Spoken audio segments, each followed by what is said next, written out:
I have had a craving that I need satisfied. I have an itch that needs scratched. There is something on the menu and I know that I want it. Welcome back to another episode of Coffee Nick's Movie Picks. This is a podcast where I, your host, Nick Delaney, talk about some movies over some coffee, the perfect pairing. And we're going to have a lot of incoherent side tangents, especially in today's episode. My craving that I need satisfied, and I did satisfy, the itch that I scratched and scratched and scratched until my skin bled. Sorry, that's gross. That craving is Lara Croft. Tomb Raider. Lara Croft, the Tomb Raider. Multiple puzzle pieces have been coming together. Multiple balls have been set in motion in my life that have brought me to this chair, this microphone, this laptop. Honestly, I think that I may have started this podcast in preparation for this episode where I feel so compelled to talk about Lara Croft. Even I think my obsession with Twin Peaks and the murder of Laura Palmer, I think that was just me trying to get closer to this just ravenous hunger I have to consume Tomb Raider media. Multiple things have happened in recent history that have led me to this. At the Game Awards, I believe it was, they announced two new Tomb Raider projects, one of which is a remake of the original, and then the other is just a completely new Tomb Raider game, which we've been waiting a very long time for. And then some news was announced about the new Tomb Raider series that's being made for Amazon Prime Video, starring Sophie Turner as the Tomb Raider herself, Lara Croft. And she looked good. She looked really, really good. She had the skinny sunglasses with the red tint, the green tank top, the little, what are they called, leg holster strap things, the little two strips of hair hanging down, the little strands. Something about that picture awoke this beast inside me. That I just needed some sort of Tomb Raider type media. I purchased on the Nintendo eShop, I purchased the remakes they just did of the original Tomb Raider games, realized that they're a little difficult because they're slightly dated, but started having a fun time with that. And I thought to myself, I've never actually watched the Angelina Jolie Tomb Raider movies. And I don't know, something about them, they are just so early 2000s. I kind of knew what to expect going into this, but there were a lot of surprises. I was surprised by a lot of things, and I cannot wait to get into that. But this past weekend with the snowstorm and everything going on, I just thought what better time to sink into this world of tomb raiding. It served as a perfect escape. I just loved my time with Miss Lara Croft. Thank you, Angelina Jolie, for your service. I don't even know if I formally said this yet, but I'm reviewing, this is a double feature. We haven't done one of these in a while. This is a double feature episode. 2 movies for the price of 1. I'm going to be exhausted at the very end here. But I'm reviewing back-to-back Lara Croft Tomb Raider, the 2001 film, and Lara Croft Tomb Raider, The Cradle of Life, the 2003 sequel to that film, both starring, of course, you guessed it, Angelina Jolie. Very excited to talk about these films and the coffee, but first, I have some housekeeping things to mention. How's everyone doing? How are we doing out there? Are we taking time to protect our peace, to pour into our glass? Are we taking time off of our phones, away from screens? I'm not. Hey, my screen time, 11 hours a day. And that's just on my phone. I mean, any other waking moment of my day, I have a different type of screen in front of me, I guarantee you. I have been getting into reading a little bit more. I'm going to save this for later. My housekeeping points. There's a new series on the podcast, the Dolly-thon, which I'm very happy and excited about. But this is a series that is reviewing the films of country music star Dolly Parton, all the way from 9 to 5 to her later ones that are more obscure. We're going to be celebrating all things Dolly in honor of her 80th birthday. The first episode in that series is going to be covering Steel Magnolias. That'll be out in the next week or so. And the series has a co-host that will be there for the entire series. Really exciting to just have a partner to do that with. It's none other than Gavin Hubbard, who is a dear friend of mine, and he is just a source of all Dolly information, so I lean on him a lot for that. But very excited about that. It's a lot of fun, so go check it out.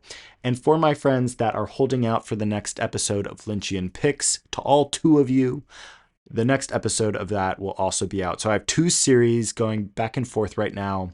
The Lost Highway episode for Lynchian Picks is coming soon, I promise. And I have a few other little fun things planned down the pipeline. But protecting my peace is the name of the game. I'm not going to overexert myself because that's how I get freaked out and back away and all that. So, whatever. Anyways, that's enough. We have so much to talk about today. Literally 2 movies, and I have so much research that I want to discuss. 4 pages just about the movies, and then all of my handwritten notes. Like, there's a lot of stuff I have to say about these 2 movies. So let's address the coffee first. The Coffee Bar. Vanilla Latte. This is a lovely place. I have lived in DC for over a year and a half now, and I've always been pretty close to the Coffee Bar, but I've never been because every time I go, it's usually on the weekends and their line is out the door. But I went during the holiday season when a lot of people were still out of town and it was empty. So I was like, oh, this is my opportunity. And I am so grateful that I finally got to go here. First, a little bit about the Coffee Bar. This is a Washington, D.C. exclusive coffee place. They only have 2 locations. There is one in Shaw, which is the original location, and then one in Golden Triangle, which I have no idea where that is. I think that might be like more downtown. I don't know. It was founded in DC in December 2012. It is known by locals as TCB, but I've never heard it called that. I think they like to refer to themselves as that. I've always just heard it called the Coffee Bar with the. You always say the. That's a very important part. But this place was founded by Kate Lowry. She set out to create the Coffee Bar to, quote, serve delicious coffee in a warm and inviting atmosphere and bring back the social element that makes coffee shops become essential in their communities, end quote. I love it. You all already know I eat shit like that up. I love that stuff. Coffee places that serve as a third space, a true third space, because some corporate coffee shops say they do that and they do not. They most certainly do not, because at the Coffee Bar, everyone there wants to be there, including the workers. I mean, they're at work, so like, who wants to be at work? But like, you get it. They don't like hate the fact that they work at a coffee shop. You know, they love to be there. At the end of the day, they love serving coffee, and you can tell that this is like a craft to them. And this is really like a gathering space. Every time I go here, the vibe is very much like people meet here to catch up and talk about their lives and everything. And I know you're thinking like that's the point of every coffee shop, but this place, I don't know, you look around and like there's really not a lot of screens. And I really appreciate that about the Coffee Bar. And of course, I'm sure if you go, you'll see someone on their laptop or something. But just the one time I did go, it was like just a bunch of people here and there, kind of with one other person, just talking and catching up. And I came to appreciate, I was like, it's just really nice to be around people with like no screens involved. And it's just human connection happening here because, as you all know, I think coffee is about connection. I think movies are about connection. So this experience at the Coffee Bar really resonated with me. I really enjoyed it. It emphasized that theme of connection that I really like. They even exemplify this in their motto, which I think this is their motto. They say, everyone is a regular, which I just think is lovely. A little fun fact about their original location is that the building that they're located in dates back to 1880, which is just crazy. That's just crazy to think about. I think a lot of buildings in DC date pretty far back. I would be interested, like, what the average is, but just a cool little thing. Just a cool little thing. To talk about the coffee a little bit, their vanilla latte. Very unsuspecting. I just came in here and I was a little overwhelmed. So I just ordered this. I saw it on the menu. I was like, why not? I usually try to go for like a more unique drink or something a little bit crazier that you can't get anywhere else. And I ordered this not thinking I would talk about it on the podcast and being like, yeah, whatever, it'll be a vanilla latte, I'll drink it. But when I tell you, this is the best vanilla latte I have ever had. I overemphasize a lot on this podcast. I'm aware. I'm aware of that. I am not overemphasizing this. Their vanilla latte is that good. And I don't even know where to begin with describing how good it is. Just, it was creamy. It was really creamy. It was frothy. It was foamed to perfection. But really, the highlight is just that vanilla flavor. It was so unique. It was so different than any other vanilla flavor I've had in a coffee before. It was strong. It wasn't overly sweet like a lot of vanilla you have. It almost had like kind of like a bourbon, like a little bit of like not an alcoholic taste, but it just tasted like a brown liquor almost. I don't know how to describe it. I feel like I'm not doing this justice. I'm failing as a reviewer right now. And all I could find on their website is that they use Madagascar vanilla simple syrup. So maybe it's the fact that it's Madagascar vanilla, like it's just a higher quality or just has like a bit of an alternate vanilla flavor. All I can say is, and I say this as the highest compliment, the only way to understand what I'm trying to say about this drink is to go get it. If you are located in the tri-state area, the DMV, heck, even just the East Coast, go to the coffee bar and get the vanilla latte because it is worth the trip. It is. If you live in Maine, get in the car, put on your snow boots, drive however many hours, 13 hours down here, drag your butt down here, and go to the coffee bar. It's that good. It's that good. And that's really all I have to say about this. It has a very cozy atmosphere in there. I think they had some board games that you could play. Again, I just think that the vibe of this place is connection and really great coffee. So try it out. The vanilla latte from the coffee bar. You get the Nick pick. Congrats. Video games being the theme of today's episode, I'd like to talk about them a little bit. My history with gaming is lifelong. My dad is an avid gamer. He played the very first video games with the other cavemen on the stone walls. They sprayed their hands with that red paint. That was the first video game. It was. No, but really, he is a avid gamer. He has been since day one. He went to LAN parties. Do you guys know about LAN parties? You have to show up to someone else's house carrying your computer and your monitor, and then you connect all the computers together with wires so that you guys can play a multiplayer game. Bring those back. I want to take my 50-pound computer. That's being generous. It probably was even heavier than that. I want to take that to my friend's house and rot in their basement for hours playing whatever video game. Yeah, he was doing LAN parties, but of course I came around and we were doing like very Nintendo 64, GameCube, Xbox. I don't think we had a PlayStation starting out, but this is all of this to say that I grew up on video games. It is just kind of like one of the themes of my life. And in college, I sort of fell off with them a bit. I was very busy, obviously, and very like tuned into like social stuff and reading and all of that. That's also where I really got into movies, and I stepped away from video games a bit. But after college, after graduating, I realized I had a lot more time for that. But it wasn't even until this past year, last January, I realized that I was getting so much more into gaming. Like a few months into that, it was kind of like what I wanted to be doing. It was what I was drawn towards. And I started to realize there may be an association between what is happening in the world, current events, like the real world that I'm living in, and me being drawn to gaming as an escape. So I think like the more crazy shit that happens in the world, the more I am gaming.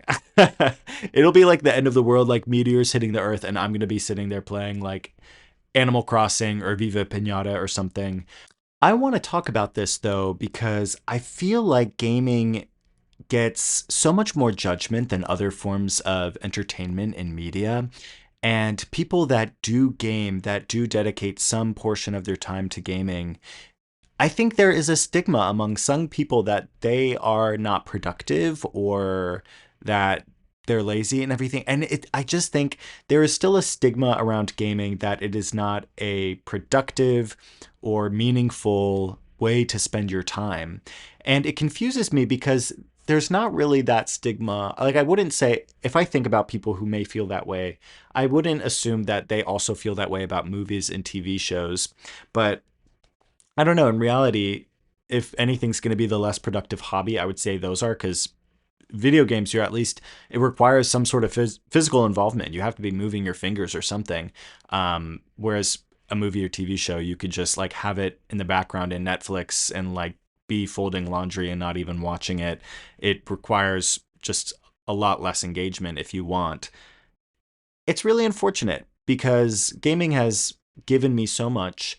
I know it's done so much for other people. It really is just like such a cool medium. And I really appreciate just all the different creative stories that are told with it, all the creative mechanics that gaming presents itself with. Because, I mean, you think about, of course, like movies, this sounds stupid. Like movies, gaming has a story.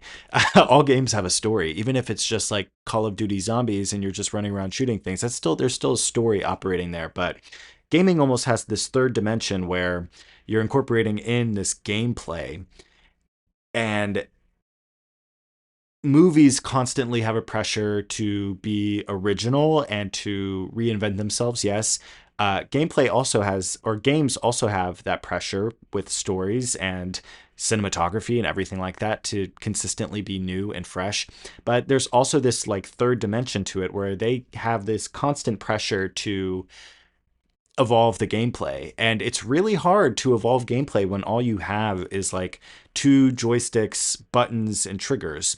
And, of course, they've tried to do that with like Xbox Connect and use your voice and use your body. And then that kind of doesn't work. And now, like, the ways games are evolving, it's like, where can you play games? What sort of games can you bring with you? And it's like, yeah, that portable device is great, but can it play Cyberpunk at this frame rate and this blah, blah, blah, and that? It's just such an extreme. There are so many more elements that go into gaming. I'm not saying any of this to discredit filmmaking, and I know filmmaking has its own challenges as well. But I'm just saying all of this to appreciate the art of making video games and the art of playing video games. I really do appreciate it. And they just offer a sort of escape that is very different to me than movies are. Movies are, of course, an escape to me, but video games are a very different type of escape. I'm not saying one is better than the other, but I think with games, it's a little bit different because it's not just a 2.5 hour experience or even an hour and a half experience. Most games that you play are minimum 15 hours. Some go up to 30, some go up to 60, some you could put hundreds and hundreds of hours into. I've done that with Animal Crossing or like Breath of the Wild or something like that. Hades, I have 60 hours on. It's more like a relationship in a way that movies aren't. You're in this kind of like, and of course, 60 hours, it's like, oh, you played it for a few days. It's like, no, I've been playing this for months now. Some games you play for years. I'm going to admit this to the viewers, to you audience members. This is a reward for listening so much to me ramble on and on. A little fact about myself. I played World of Warcraft from maybe second grade and I played it regularly, consistently, up until my senior year of college.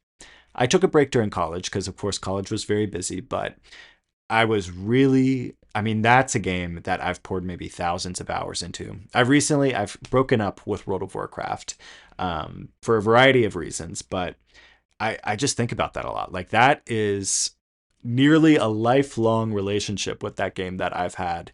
It is just, there's so much like nostalgia and memories, and like I know that I can navigate that world to like the back of my hand, even though it's just all in a computer. It's just, there are so many different layers to it, and there's so much just of my person poured into that game. Is this all stupid? Do I sound stupid right now? Maybe I do. If you're a gamer and this is resonating with you, clap your hands. Thank you. Thank you.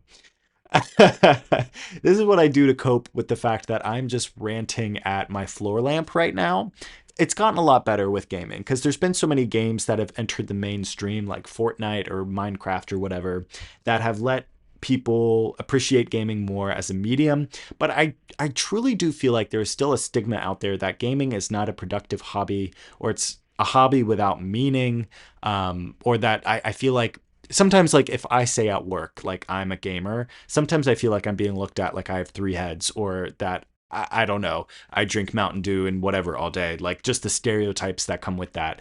Because when you say you're a gamer in front of people that like aren't really gamers, I just feel crazy sometimes. And maybe it's just like self-imposed like stereotypes, and gamers need to get over it. I don't know. Who knows? Who knows?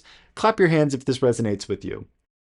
I just wanted to come on here and say that I just felt compelled to do so. Just like I felt compelled to binge both Lara Croft Tomb Raider movies this weekend. Let's get into that, shall we? Actually, no.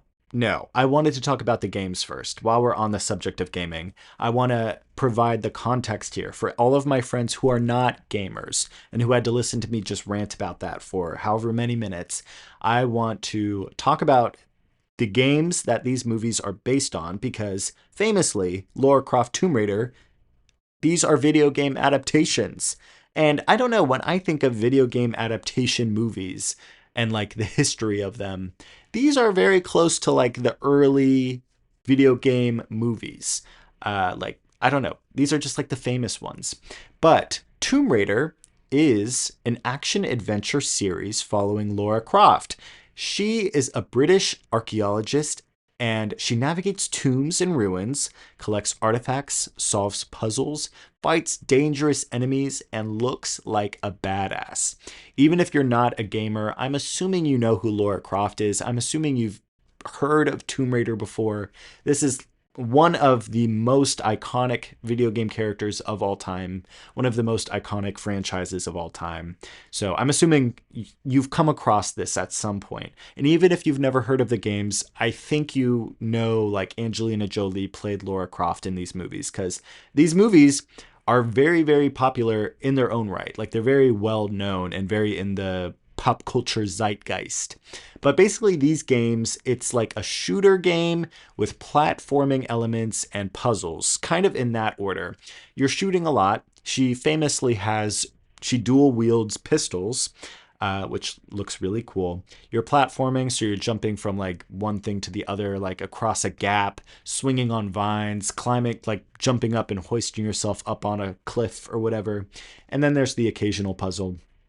But the series has gone through many different gameplay styles. Usually, for the most part, it is what I just described, and it's from a third-person perspective. So you're looking at Lara Croft from, I might say Laura Palmer. If I say Laura Palmer, you know what I mean. I'm talking about Lara Croft. You're looking at her from the back as she jumps from platform to platform, whatever.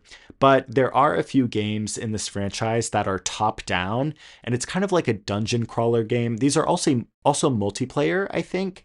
These were not as popular, but there were two of these in the early 2010s, and yeah, they're kind of irrelevant.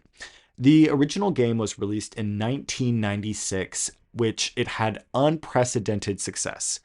Huge success. And the developer, Core Design, they put out a sequel every year for the next 4 years, which is crazy. That is crazy for any piece of media to come out with a new entry every year like that. Like a movie, if a movie were to do that, that is insane. But for a video game, which has video games have much longer production times, it's just insane. And all of that to say is that the staff became incredibly stressed and overworked at this game studio. The sixth entry was released in 2003. So from 1996 to 2003, they came out with 6 video games, which means only 1 year did not have a Tomb Raider game get released. And that sixth entry was called Tomb Raider Angel of Darkness, and it failed. It was widely disliked by fans, by critics, by everyone, and it caused them to take a break from making Tomb Raider games. The developers switched, and they also reconsidered the franchise entirely. It came back in 2006 with Tomb Raider Legacy, I think it's called, which kind of was a reimagining of the series. I think it still followed up on the original games, but it had a completely new like design. Everything looked different. The graphics were a lot better. I think it also had some new gameplay features. And then the next year they came out with a remake of the original game, and the year after that was Tomb Raider Undead or something. I don't know. Underworld? I don't know. So they kept pumping them out after that as well. And the series is still very, very active to this day, which I'll get to in a second. By the year 2024, the series has sold over 100 million units worldwide, and the entire franchise has generated close to $1.2 billion in revenue. And that was only by the year 2002. I don't have a recent number or date for that. So that was before the original run of the games ended, before Angel of Darkness come out. It had already made $1.2 billion. So imagine just where that number is today, almost 25 years later. All of this to say is that Lara Croft, she brings in the money. She is a moneymaker for whatever studio has their hands all over her. She is making them money. There is no overstating just how impactful this video game franchise is. Like I said, it's considered one of the most iconic and recognizable video game franchises, characters of all time, next to like Mario and Master Chief. And when the original games were first released, Lara Croft was just a pop culture sensation. People loved her. I mean, at this time, there were very, very, very few women leads in video games. It just was not a thing. I think about Samus from Metroid, but even then, like a lot of people, a surprising amount of people don't know that Samus is a woman. So she was very upfront about being a woman. But I think just the fact that she was a badass, she just became really popular. And as I mentioned earlier, there's already so many projects lined up on the horizon. Tomb Raider kind of took a break for a little while. They released a reboot movie in like 2017, 2018, I think, which was just really bad, and I don't think anyone liked it. They had a new trilogy of really souped up Tomb Raider games. There were 3 of them. There was Tomb Raider, Rise of the Tomb Raider, and Shadow of the Tomb Raider. And these were kind of just like AAA games. Like a lot of money and thought was put into these, and they were all really good. I played all of them. I don't think I finished the 3rd one, but I had a wonderful time with these games. But since then, it's kind of like been on hiatus. There hasn't really been any Tomb Raider media coming out. But at the Game Awards, I think I mentioned this at the start of the episode, but there is a remake of the original Tomb Raider coming out this year in 2026. Next year, there's a completely new Tomb Raider story video game coming out. I think it's called Catalyst in 2027. And then there's also a live action series starring Sophie Turner as Lara Croft in development for release on Amazon Prime. So there's just like a lot of Tomb Raider stuff happening, and all of this fed into my desire to just do something Tomb Raider related. So here we are to talk about the movies overall. Like any super, super, super successful video game franchise, they decided, hey, let's adapt this into a movie. And I think it's really funny because the video game series started in 1996, and it only took them 5 years to turn it into a movie. And I just think about like Five Nights at Freddy's, which has been around for 15 years, and the first movie just got released like a few years ago. I think about Minecraft, which I think went through the peak of its popularity in like the mid to late 2010s, and it took like forever for them to make a Minecraft movie. Even Halo, it took a while for them to like make a good series for it. So I just think it's crazy like how quickly they were able to turn this around and come out with the movie for it. But it was just kind of like a media storm. Obviously, Laura Croft was a pop culture sensation, so it makes sense that there was just a lot of clamor around this movie. So to contextualize both movies a bit, the casting of Angelina Jolie was actually really controversial among fans of the series. There were a lot of complaints that she was not British. She was an American actress playing a British character, so, you know, stealing a British person's opportunity. And from what I'm reading, at this time, Angelina Jolie was just also a controversial person, I guess. She was in a lot of tabloids. There was a lot of news coming out about her and her personal life and whatever. And I, of course, think that's dumb. So they were upset that she got a job in this movie, which I don't know. I'm like, she's an actor. Like, this is what she has to do this. I don't exactly know why she was controversial at this time. I just remember this was an era of a lot of people reading into different relationships. I know her relationship with Brad Pitt is very famous, and I know nothing about it. So who knows? But the situation gets stupider. It gets dumber after this. A lot of people were very upset with Angelina Jolie's casting because, of course, you guessed it, her boob size. Her boob size. I've said all of this stuff about Lara Croft and why she's so well known and why people love her so much and yada, yada, yada. She also is famous among a very specific group of people, fill in the blanks here, because of her boob size. And in the first game, when she was made out of polygons, looking all pixely and everything, they gave her these big triangle boobs.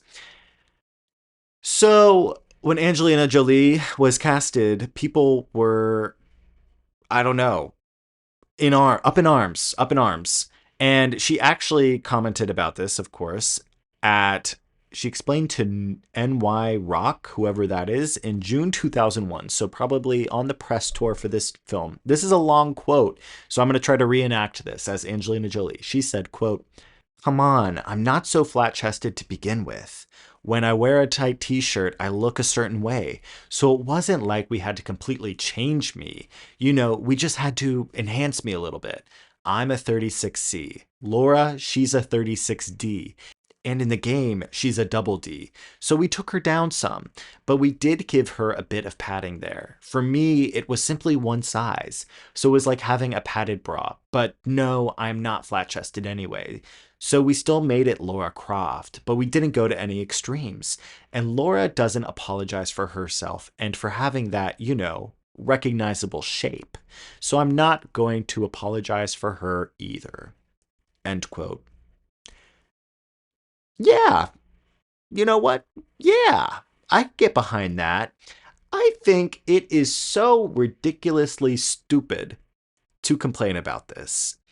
First of all, Angelina Jolie, correct me if I'm wrong, but I feel like she is a celebrity who is known for being absolutely beautiful, hot, sexy, gorgeous, stunning.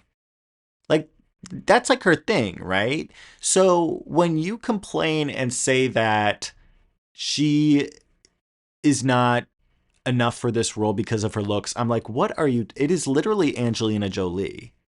What more could you want? What more could you want? Second of all, people that are upset because she doesn't look like Lara Croft does in the video games for whatever reason, XYZ, boobs this, boobs that, you do realize that not only was the original character made out of polygons, the original character is also not real. Also not a real person. It was completely made up. So to expect a real person to match something that was made up is just a bit stupid. But I know that's always going to be a conversation about any adaptation, like video game adaptation or everything. Does that person look like the actual character? I think about that Resident Evil Welcome to Raccoon City movie and whoever they casted as Leon Kennedy and how off he looked. And yeah, so it could be bad, but I don't know. It's just kind of ridiculous. I'm like, especially back then when video game graphics were so bad and like Lara Croft was literally made up of polygons. It's like, why are you complaining that she doesn't look like, I don't know, the original character when there was so little to go off of? But I do think that unfortunately, a lot of gamers can be very complainy and they can never be satisfied sometimes. There is a sub community of gamers, maybe a majority of gamers, that just love to complain about things. It is a very complainy group of people. That is a critique I have for gamers out there. They love, love, love to complain, and some can just never be satisfied with anything. So I guess that was still around in 2001 and it's still around today.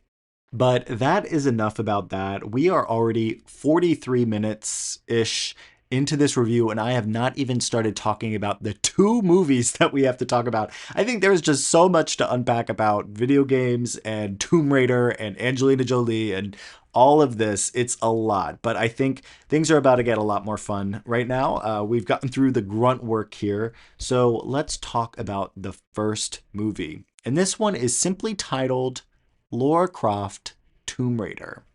When aristocrat and archaeologist Lara Croft discovers a relic left behind by her late father, she embarks on a quest to find two halves of the artifact that lends its keeper the power to control time. Lara must stop a secret organization from using the artifact for evil, but the question remains, what does Lara intend to use it for? Lara Croft Tomb Raider was directed by Simon West and stars Angelina Jolie in the titular role and Daniel Craig as Alex West. It was released on June 15th, 2001. Wow, I was not even a month old when this came out. I know, I'm aging myself in reverse. I'm showing how, I don't know. Whenever I say I was born in 2001, usually somebody is like, oh my God. And they're like, you look so much older. And I'm like, thank you, thank you. So I look bad. I look disheveled. I look like I've been through it. But yes, I was born in May 2001, Gemini season. And if I'm going to pick a movie to represent 2001, I'm going to say let's do this one. Either this or 2001, A Space Odyssey, right? Right? Um, yes, I know it wasn't made in 2001. It's a joke, laugh, funny. But I think this represents the year very well. This is just a movie of the times, and you can very much tell that watching the first opening sequence. But a little bit of background here. This film was incredibly successful. Adjusted for inflation, this first film remains the second highest grossing live-action adaptation of a video game film at the domestic box office, which is kind of crazy. This film is coming up on 25 years since it's been out, and it is still that successful. Like, nothing has beat it out really, except for whatever that one movie is. I just cut out me trying to search up what that one movie is, but it's hard to tell because there's a lot of like animated video game films, and this is just based on live action ones. And I also feel like a lot of video game films are cheating because they use so much CGI nowadays. Like, of course, Sonic the Hedgehog and the Minecraft movie and all that were like super successful and made a lot of money, but I almost want to say that those are like animated movies. It's kind of like a Marvel movie where it's like, at what point is this just animation, you know? Or like the new Lion King movies. Like, they say it's live action, but it's like, those are not real animals. You know what I mean? Now, the one thing I knew about this movie before watching it, going into it, the one thing I knew, other than that it was based on Tomb Raider and Angelina Jolie and the obvious stuff, the one thing I knew is that it is famously bad. It is widely hated. Notably, IGN gave the film a 0 out of 10, which is one of the worst reviews it's ever issued on a film. And yeah, I was doing my research for this film and I was just seeing everybody slamming it and calling it surface level and saying it was nothing like the video games and all of these negative comments about it. And that's pretty much like what I knew of this movie before watching it. And I honestly, this film probably started like one of the stigmas that video game movies are just always bad, which I think a lot of work has been done, even regardless of this film. There's been some really good video game movies lately, but yeah, that's just always been a stigma. And I think it really started with this film, maybe. So, famously bad movie, but can I say something? Can I say something? I loved it. I loved it. I loved Lara Croft Tomb Raider so much. So much. This movie was just so fun. I loved getting lost in this goofy world. It was just so stupid and over the top, but I also feel like it had heart and it felt just like the video games to me. In my experience, maybe whatever Lara Croft version of Lara Croft you grew up with, maybe it is not accurate for you, but to me, this is exactly what I wanted to see. And especially like I talked about earlier, like I the main reason I play video games is for an escape from this reality that I'm in, and I feel like this movie perfectly captured that. One of the main things I loved about this movie is that right away, this film tells you exactly what it is and what to expect. In the first few minutes, Laura is basically in this test room. It's like a simulation, but we don't know that. And she's doing all of these stunts around the ruins in this tomb, and she's trying to get this artifact, very Indiana Jones style. It's just over the top. She's making all of these like unnecessary stunts that she doesn't need to. And then we see the artifact she gets, and it's like a hard drive. And there's this robot like trying to attack her, like punching through walls and stuff. She plugs the hard drive into the robot and it plays Laura's party mix. And then it plays like this 2000s music, very like techno music and everything. It is so over the top, and right away you just know what to expect from this. You know not to take this movie too seriously. I like that this movie doesn't take itself too seriously, especially when you look at like some of the Lara Croft games. Things do get ridiculous and goofy. So I like that this movie did that right away from the very beginning. I like that you already see kind of like platforming happening. You see like a tomb. And then, of course, Lara Croft games are never realistic. There's always some supernatural or fantasy element. And yeah, she's being attacked by this giant robot and he's punching through walls and everything. And that is something that might happen in a Tomb Raider game. At least the early ones. The more recent ones, I guess, are more serious and mystical. But it feels straight out of the video game to me, but with an added flair. There's kind of like a campiness to this a little bit, and it's just like something that you could only get from an early 2000s movie. I don't know quite how to name it, but it kind of reminds me of like the Resident Evil movies or Charlie's Angels or something like that. Just that obsession with technology and like that 2000s music. I don't even know what to call it. And I just really like the amount of detail that they put into this movie, down to Laura Croft's, I almost said Laura Palmer, down to Laura Croft's strands of hair hanging from her face. They have her two strands of hair. Her hair's in a braid. She has like those leather straps all over her holsters. And right away we see her with the giant dual-wielding pistols. Just how could you not love it? And after this, she walks out of these ruins and she's in her mansion, which is just so goofy that she has this giant simulation room that she just like decimated in her mansion. It's like, how much does it cost to repair that every time she wants to do like a test run, you know? And then you meet her brother, which I don't know if she has a brother in the games, but he's like this nerdy guy who is into tech and he builds the robots and everything. So very like early 2000s character, of course. You meet her butler. She is a very Bruce Wayne type of character. And she always has been, but this movie you can really feel it, like the butler and the tech person, and just she can kind of do whatever she wants in this mansion. She has like artifacts laying around and like all this stuff. It feels like a giant bat cave. if like the Batcave was the mansion, if that makes sense. And that's something that I feel like is missing from the more modern games is she doesn't really feel like the aristocrat. She doesn't really feel like the billionaire orphan that she is supposed to be. Because in those games she is a Tomb Raider by chance, not by choice, and it makes a huge difference. So, of course, right after she goes in the simulation room, there is a shower scene because you can't have a female character in the early 2000s and not see them half naked, right? Of course, we see her in the shower. Does anything important happen while she's in the shower? No, no, nothing happens. It is just her in the shower, much like I said in the Black Christmas review that I just did.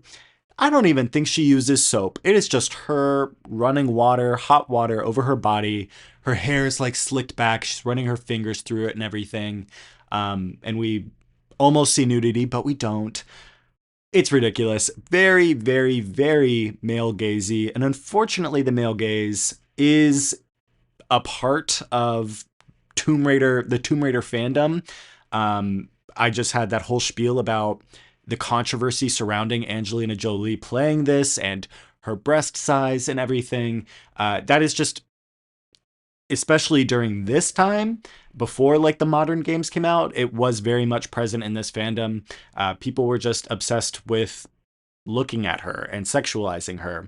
And unfortunately, that was translated into this movie. But this is something that was rampant in early 2000s movies. So was I surprised when I saw it?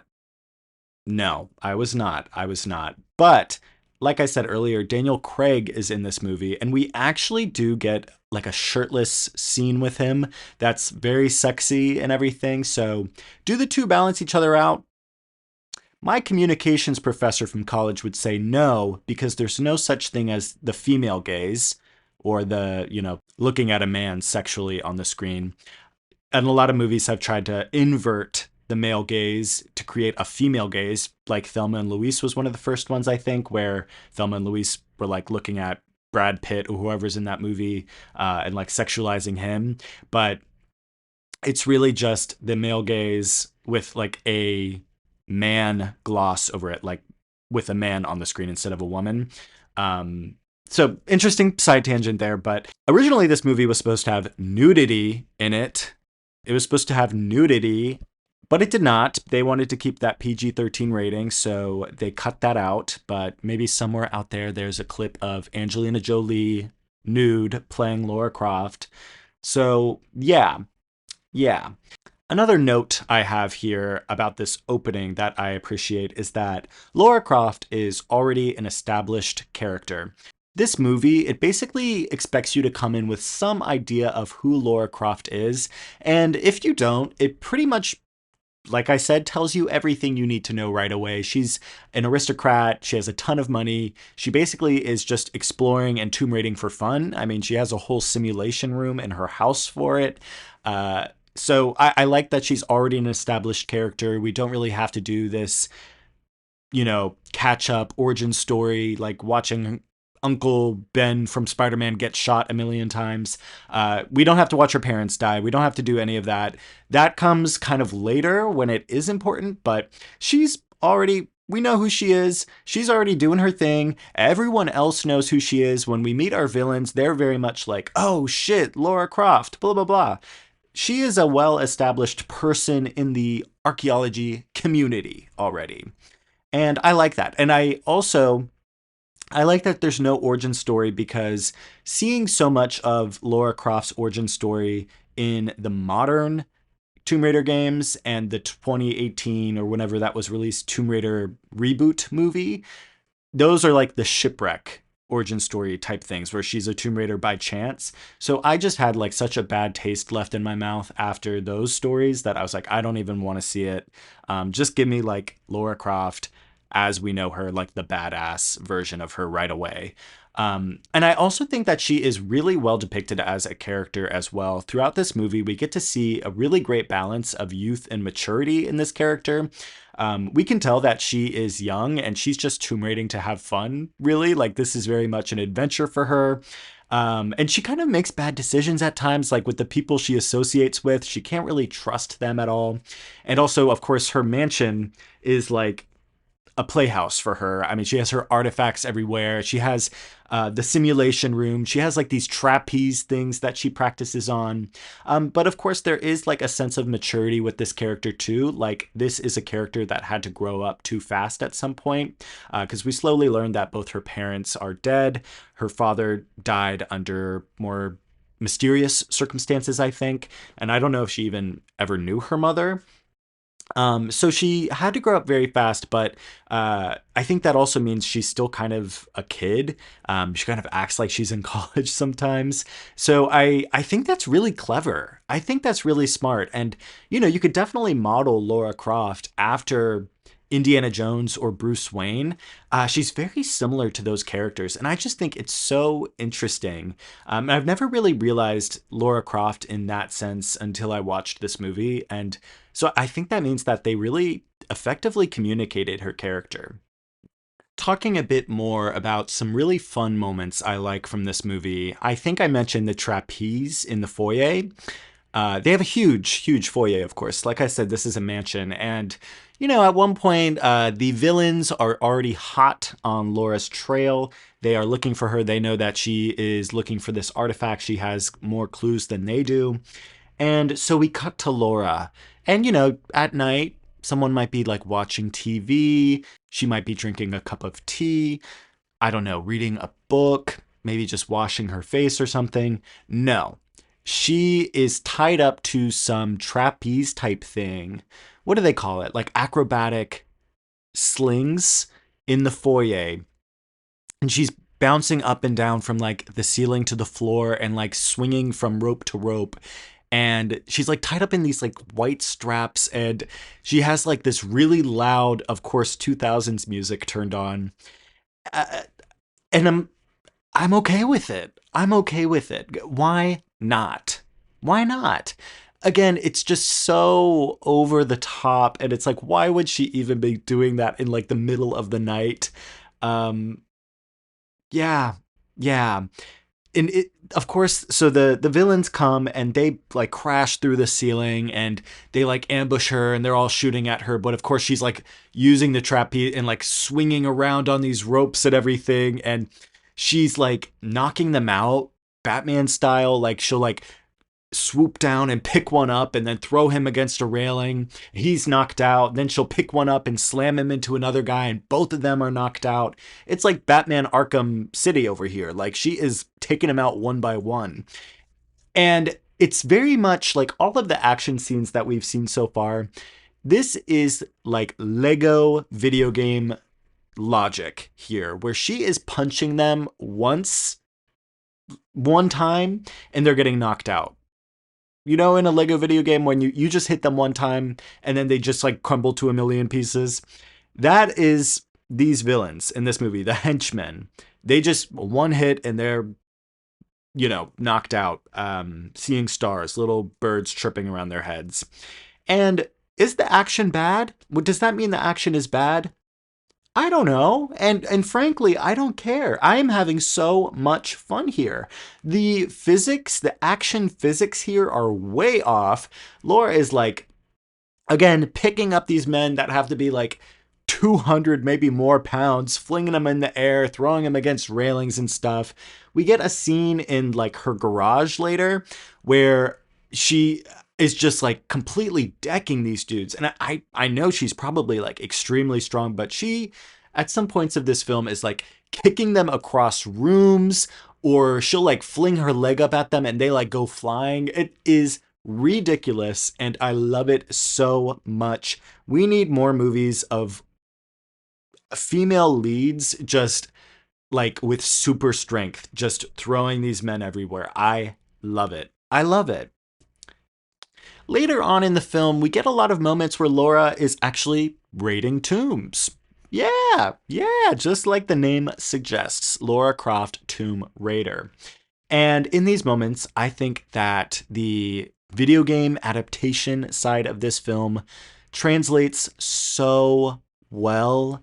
I'm honestly in disbelief that anyone said like that this movie is known to be a horrible not only movie but video game adaptation, because when I was watching this I was like, "Oh my god, this is so cool." I mean, she's like jumping from platform to platform. She's doing these like ridiculous tricks everywhere.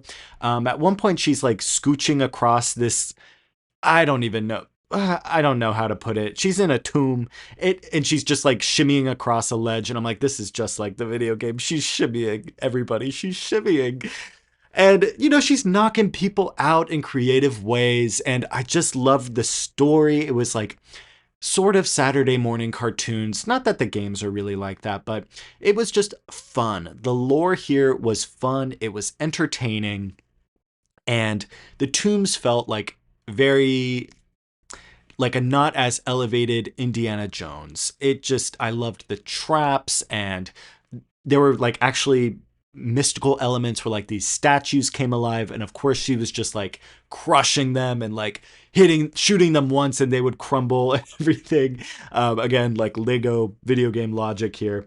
And I wasn't really expecting that as someone who played the modern games more. The supernatural elements really only happen at the very, very end. It's like the last scene. So it was fun to see like supernatural stuff happening like earlier on in the story. And yeah, just crazy stuff. And like I said, the artifact that they're looking for gives its user the power to control time. So that lent itself to like a lot of really interesting moments, of course. And some like creepy kids showed up to guide Laura, which that was never really explained, but I guess it had to do something with time. But little kids would just show up and they were all wearing like very, I don't know, culture specific costumes. I don't know if that's the right way to put it, but just very interesting decisions were made. Again, this is an early 2000s movie, so cancel culture had not been invented yet, and they could just kind of do whatever they want. And yeah, sure. I mentioned this a few times, so I guess I'll get into it now, but Laura's father is also a pretty big part of this story. In most of the video games, he is also a big part. He's always like leaving clues behind for Laura, posthumously. Is that how you say it? Like after death? You know what I mean. So he did play a pretty important part in this one, and I think it was very fitting because this is a story about time. So when Laura would come across these little kids or whatever, she would get like flashbacks to her childhood, and she would remember like, oh, my father was always like mysterious about this one topic or something, or I just didn't know how he died, or like the circumstances, blah, blah, blah, blah, blah. And she really like was very sentimental about her father and everything, and there's like a lot of emotional moments where she's like remembering him. So it really builds the stakes in this film because, like I said, whoever has the artifact can control time. So Laura really has the option here to go back in time and save her father. Along the story, she also learns that the villains are in fact the Illuminati. How creative, I know. Very kind of stupid, but whatever. It fits right into this movie, I think. But she also learns that her father was working with the Illuminati to help them get this artifact. So Laura actually does go back in time in this movie, and she doesn't save her father, but she confronts him about why he kept the secret and everything, and they get to have a conversation. So you actually get like this closure for Laura as a character. This whole movie, she's like reflecting on her father and she's mourning him still. And like I said, she's kind of like a young character that had to grow up fast, and she's an orphan that has like these really big shoes to fill. So it really like the power to control time, that being like on the table, really creates some high stakes for this character. And it leads to a really satisfying ending.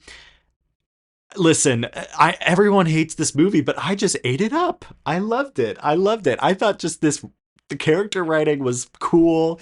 It was entertaining. It was fun. Maybe this is just the movie I needed to see. Maybe it's not actually that good, but if you're looking for like a fun time and an escape and just like video game action, stupid stuff, it is just good. I'm not saying this is like great filmmaking or super clever or smart, like genius writing, but I had a good time, and I really appreciated this movie for what it was. It did not take itself too seriously. I don't think you should going into this. Just go into this looking for an escape, looking for a fun time, and I think you'll be satisfied. Let's see if there's anything else I want to say here. There's just some really good shots in this. And I'm not talking about from her pistols, but there's some really good shots of her with her pistols.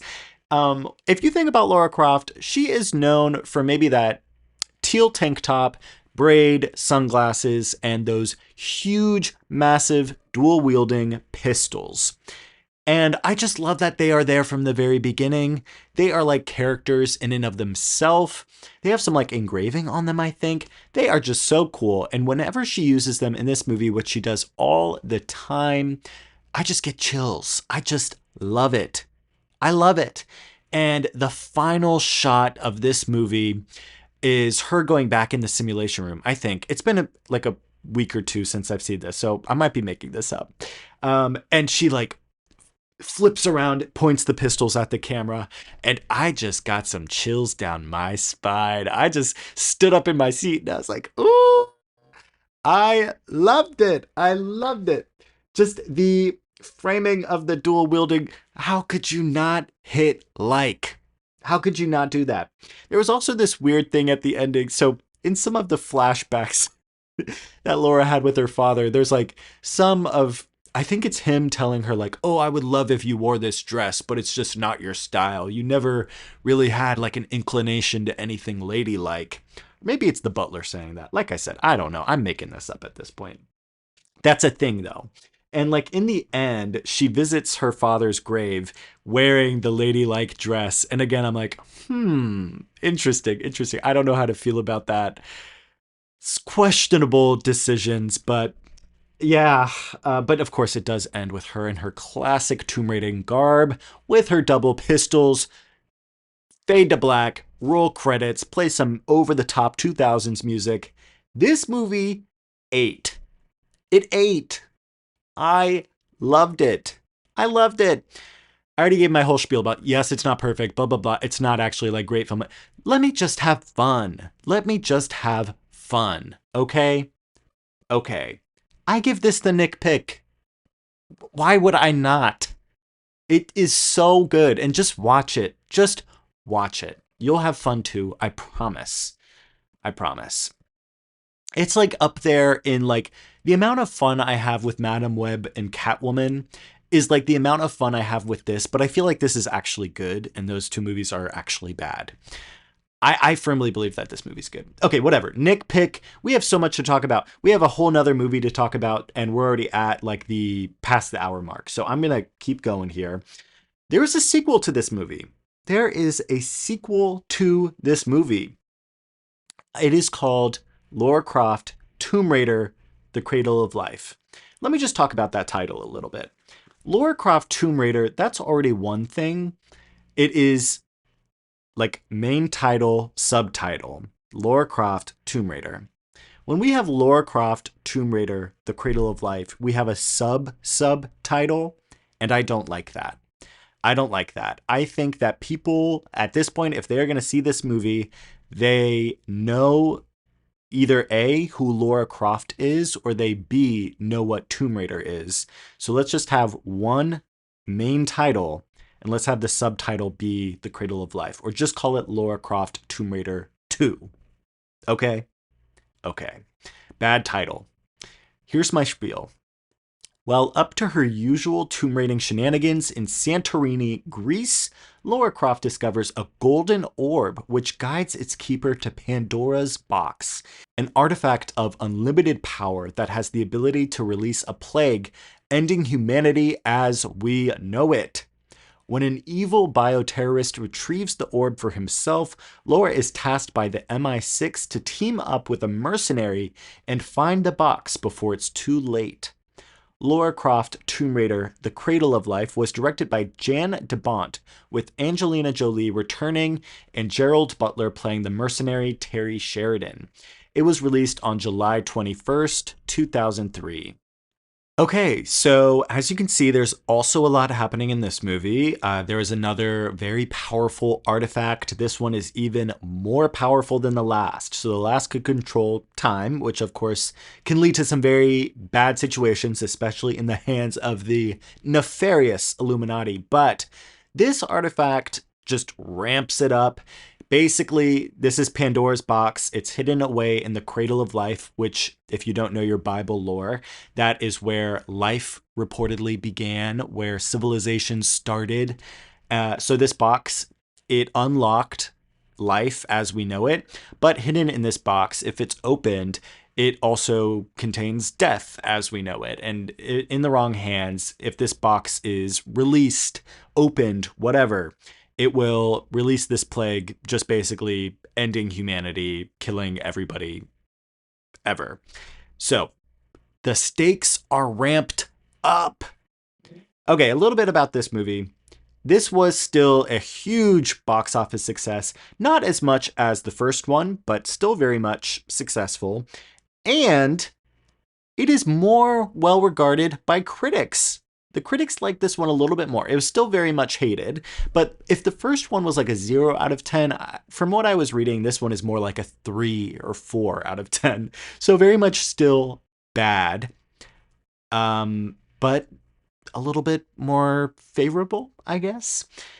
And during the production of this film, there were a lot of studio and gamer studio, whoever owned this at the time. Tomb Raider, the property of Tomb Raider shifted hands a lot, so I don't know what game studio owned this, but the game studio and the film studio producing it, they interfered a lot with this plot, and I think it caused set to be not a great place. I don't think it was, from what I read and the interviews I saw, it wasn't by any means bad, but there were some issues on set, a lot of confusion, I think reshoots and stuff like that, and I think that shows a little bit in the final product here, which I'll get to.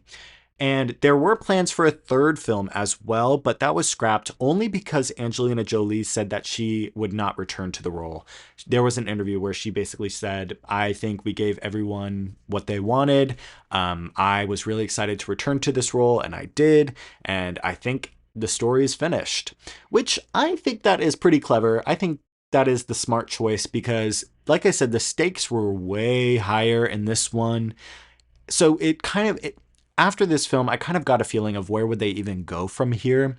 And this film, in the first one, there was a lot of personal development for Laura. The story was very much attached to her personal, like, character narrative and her family and everything. This film had absolutely none of that. Laura was very one-dimensional. There was not really a lot of character development at all. So I think if this film franchise were to continue, we would just see more of that, and it would honestly be very boring. And if people didn't like 1 and 2, I just think it would not have gone anywhere from that. I don't think 3 would have been like rated 10 out of 10 by critics, you know? So I think it was smart to end it here. Of course, the Tomb Raider films were rebooted, and it was really bad, but we are going to get the TV show soon, so hopefully that is a return to some good Tomb Raider media. So, this one opens in Greece, and much like the first movie, it very much tells you everything you need to know right away. It opens with this Greek wedding that's happening, and then an earthquake falls on the wedding, and like all the stuff from the wedding gets thrown in the ocean, and there's like this CGI title card. It's very cool. I loved it. But then we get some evil people on a boat, our bioterrorists, if you will, or just some obscure organization. I think it was like a Chinese gang or something that is led by this bioterrorist who is British. Does not make sense. Honestly, if you just brought the Illuminati back, it would have made more sense. And plus, like, the bioterrorist is just so poorly written. Like, later in the movie, the MI6 is explaining to Laura her mission. It's like, oh yeah, this bioterrorist guy, he's just really cynical and has a disdain for life. He's a rotten egg. And that's all we get. Like, it's just like, yeah, he just hates people and he wants, like, all of humanity to die. Just extremely ridiculous and unbelievable, but sure, let's do it. Like I don't know. Just spend like 5 more seconds thinking about the plot here, and I'm sure we could have come up with something a little bit better. Or even tied it to the first movie. Bring the Illuminati back and just tie it to the first movie. That's the other thing. This was not at all related to the first movie. You would have no idea that that even happened. We have returning characters. The brother returns. The butler returns. They do play an important part, I guess. They get captured. So, yeah. But they get saved. Yeah, yeah. The love interest, not the love interest. So Daniel Craig does not return, and instead we have a love interest. Daniel Craig wasn't really a love interest, but he was like a good friend. But the mercenary in this one, who she teams up with, kind of, they're very back and forth, hot and cold. They have a history. Very, very much feels like an Indiana Jones sort of thing where, it's like a hot and cold love interest. Very much not invested in that at all. The mercenary guy is not that interesting. I did not like him. He's kind of evil, but also not. He's kind of like one of those. He's a mercenary. You don't know if you can trust him or not. Very much like the Daniel Craig character was. But this one, the stakes are higher, I guess. I don't care. I don't care. Who played him? Gerard Butler. Yeah, Terry Sheridan is the character's name. So we are introduced. I got way ahead of myself. We are introduced to Lara Croft in Greece, and she's on a jet ski. We're introduced to her on a jet ski, and they're like basically going into this tomb, and the evil people are going down. Lara Croft goes down there. The evil people go down, and there's this like action sequence in the tomb. She finds the golden orb. Lots of like very Tomb Raider sequence. I love it. Platforming stuff. I love it. And they leave. The tomb crumples or whatever. And then, so she cuts herself in the tomb, and we don't know why. As she's escaping, she like slices her arm open. She swims out of the tomb, and we see her blood like floating up in the water and everything. And a shark comes up to her. And the shark like comes up, opens its mouth, is about to bite her. And you would not believe, click the link in bio to see what happens next. This is, I just could not believe what happened next.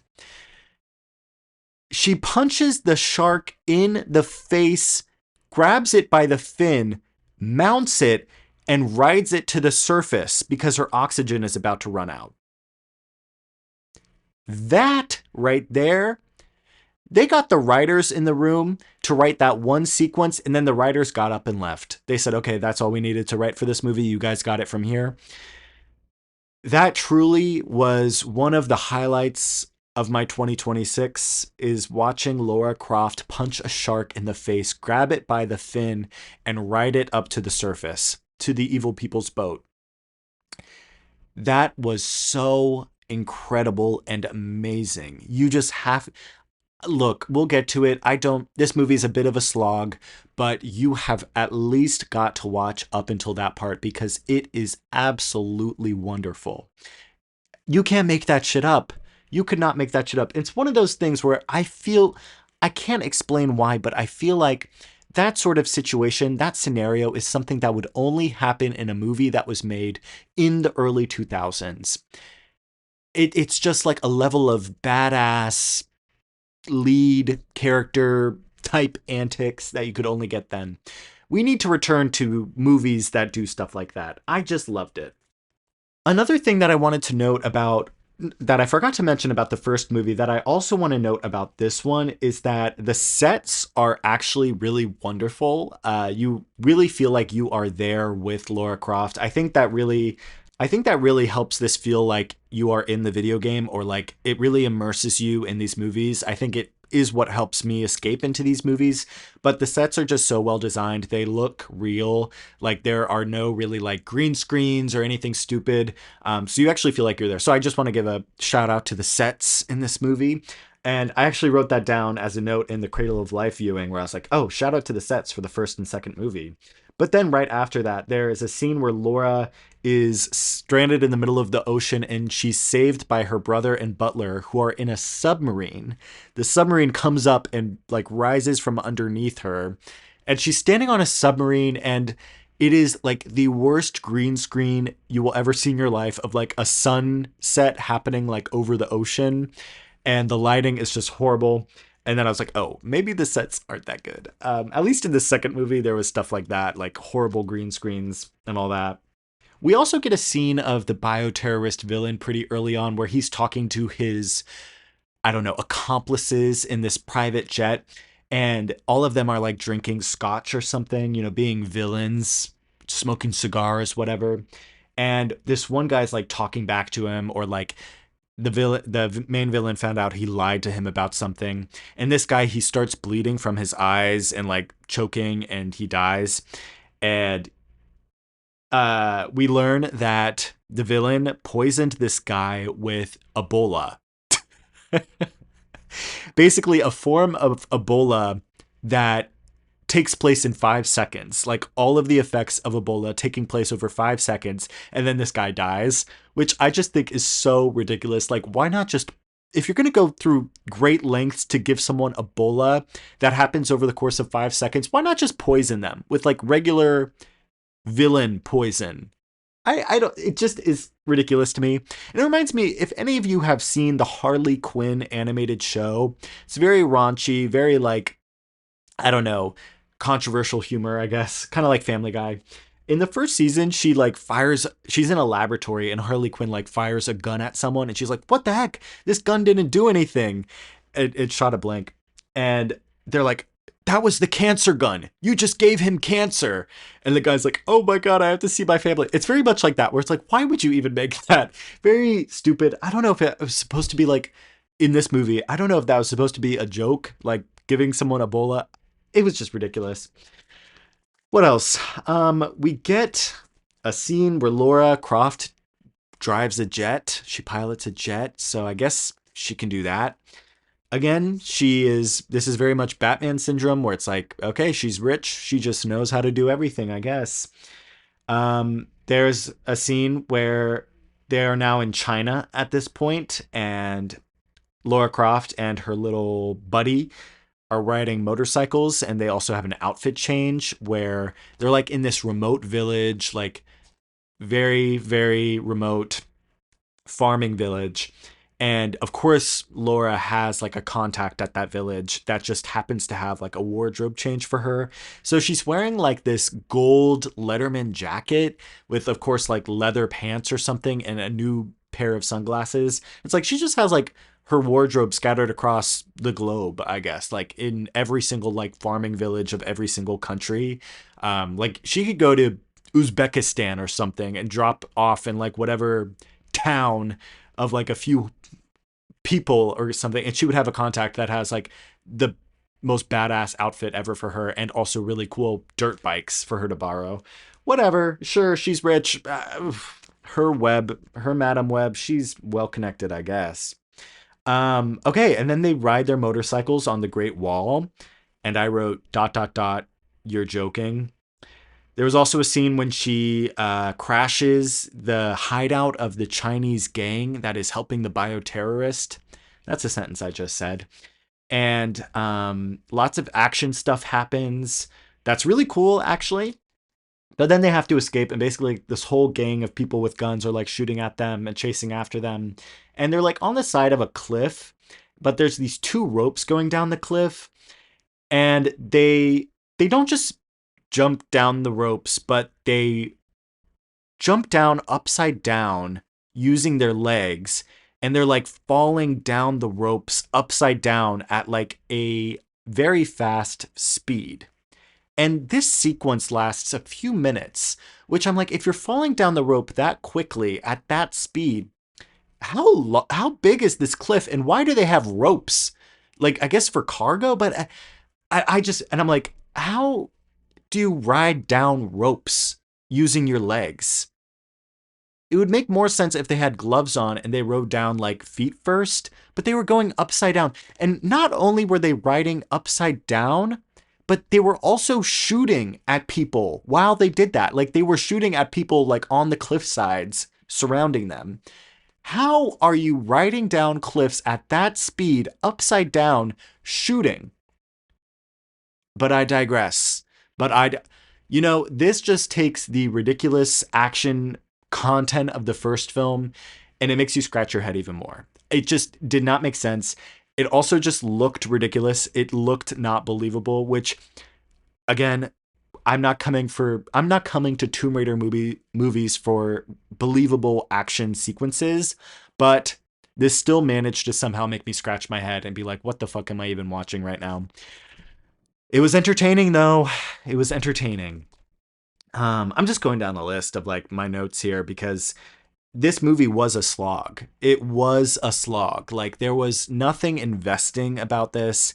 It was 2 hours long, which was way longer than it needed to be. The first movie was an hour and a half, I think. And this, like I said, there was no stakes, no character stakes, no character development. It was very much like Laura going back and forth with these villains, like getting this orb, then losing the orb. And the orb is basically a map that will lead them to Pandora's box, which they learn is in the Cradle of Life, like the title of the movie suggests. And then they basically meet up with the villains in Africa. They go to the Cradle of Life, and the end happens. So it's just very just plot beats happening. There is no development here in any sense, just surface level development. Yeah, so it was very hard for me to care about this movie. So all I can really say is like the funny little things I had to write down in my notes. So I'm going to keep going. Um, there are a lot of inconsistencies. What are they called? Continuity errors here. At one point, she puts a tracker on the crate holding the orb or something that the villains take. She somehow manages. What does she do?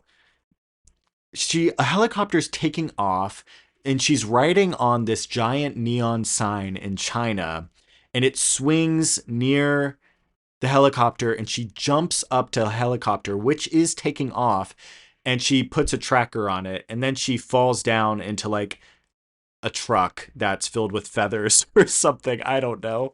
And she gets back to her little mercenary buddy and he was like, "Where did they go?" And she's like, "They went to Taiwan." And it's like, girl, how do you know that? You just put the tracker on. They just left like a second ago. And how they already are in Taiwan. They teleported. Like inconsistencies like that. Um, they go body gliding. They go body gliding in this movie. I don't know how that happened either. But at one point they're at the top of a building. I think it's when they get to Taiwan or somewhere in China. I think they go back to China at some point. They're in Hong Kong, I think. And the box containing the orb is in Hong Kong. And they go up to the top of this building and they go in like their squirrel suits and they go gliding and they parachute off. And yeah. And eventually Lara Croft like stumbles across the house of like this just family who's like sitting down watching Chinese SpongeBob. Chinese SpongeBob is in this movie. And she hacks into their TV and attaches a camera to it using a stick of gum from the little girl in this family. She was chewing gum and she's like, "Give me that." And she puts a camera on the TV using the chewed up gum and she broadcasts to her brother who then like maps out the golden orb and is like, "Oh my gosh, it's in the Cradle of Life." And she's like, "Well, I know where I need to go." And then it cuts to Africa. They're in Africa now. Do you guys give a fuck? Do you care? I don't care at this point. Again, like this early 2000s obsession with technology, it's it's very there. Like Lara Croft is an archaeologist. She should not be like someone that knows how to hack into a Chinese TV. You know, like how does she know how to do that? Anyways, they get to Africa. Yeah, they go through the Cradle of Life, which is a like desolate, creepy forest that is guarded by these shadow monsters. And I don't know how to describe, they're just monsters that pop out of the trees and of the grounds. And if you move too fast, then they get you. That's it. That's the Cradle of Life. These giant like demogorgon monsters, they'll get you. And then they go in this cave. And I have to admit, the cave is kind of cool. And everyone's like walking upside down and walking on the walls and everything's made of crystal. And then they find this pool made of acid and the box, Pandora's box, is in the pool of acid. And she pushes the villain in the pool of acid, and then her lover betrays her and wants to keep the box for himself, because how could you just leave something so powerful here? And then Laura pushes him into the acid. She's like, some things aren't meant to be found. And then she walks off, and that's the end. Which, how could you not love that? I loved that. It was so cool. That's like the one, it was a slog to get to that moment. Like the beginning of this film was great. Everything in between was a slog. And then this last moment, I did love. Some things are not meant to be found. How could you not love that? Um, I do like the idea. I like, this does build, I will say this does build on the concept of Tomb Raider a little bit. It does kind of extrapolate on that, but it doesn't do that throughout the film. It only does that in the final moments here. So it's not very rewarding until the very end, which I don't think that's good storytelling, but the idea that Lara Croft is an archaeologist, so she's always taking these treasures from tombs and all that, but she also is a heroine, and she's also a good person. So she knows when to leave a tomb undisturbed, and she knows when it's better off just never seeing the light of day, which makes her a really good hero, I think. So the film does build off of that in a way. Not well, but it does do that in some way. But this was not that good. I can't even remember like what the final shot was of this film. So I'm going to give it a Nick mix. It's a mixed bag for me. It's a mixed bag. Is it worth watching? If you really did enjoy the first one, I would recommend watching this one. It is very much more of the same, but with less of the good stuff, I would say. The good stuff being character development and very like classic Tomb Raider moments. This is kind of like very much how the video game sequels are, where they go off course. There's a lot less tombs and kind of like weird, I don't know. There's more weird stuff that you don't really care about and less character development and all that. So it's worth watching. It's fun. It's a good time. It is just less good stuff, I would say. I have one more conversation I want to have before we leave today. And I know I'm holding you guys here. This is a lengthy episode. But I have one more thing I want to talk about, where I just think it was so much easier for a movie like this to come out in the early 2000s versus like how it would be now. I mean, even looking at the Tomb Raider series that is about to come out, there is no information available about it, but there are so many expectations already. And I feel like that is very much a product of social media. I mean, they post one image of Sophie Turner portraying Lara Croft. I mean, all she's doing is standing there in the outfit. And it already starts so many conversations online about how she looks, how she ought to look, expectations, and like, oh, she's like very much portraying like this version of Lara Croft versus this version. And conversations just go rampant. And it really, I do think it is impossible to come out with a movie like at least the first Tomb Raider anymore, because the expectations just run rampant. You can't make a film without also really trying to predict expectations or trying to manage expectations in some form or another. And I feel like every film that's made nowadays is in response to people's expectations or to the general temperature of like whatever fandom. Like the Tomb Raider fandom was upset at the 2018 movie, so they're going to pivot and make something very different. Or like the Minecraft movie, they are very much making something in response to like brain rot and internet culture instead of like maybe what a Minecraft movie should have looked like, which I talk more about in my Minecraft movie episode.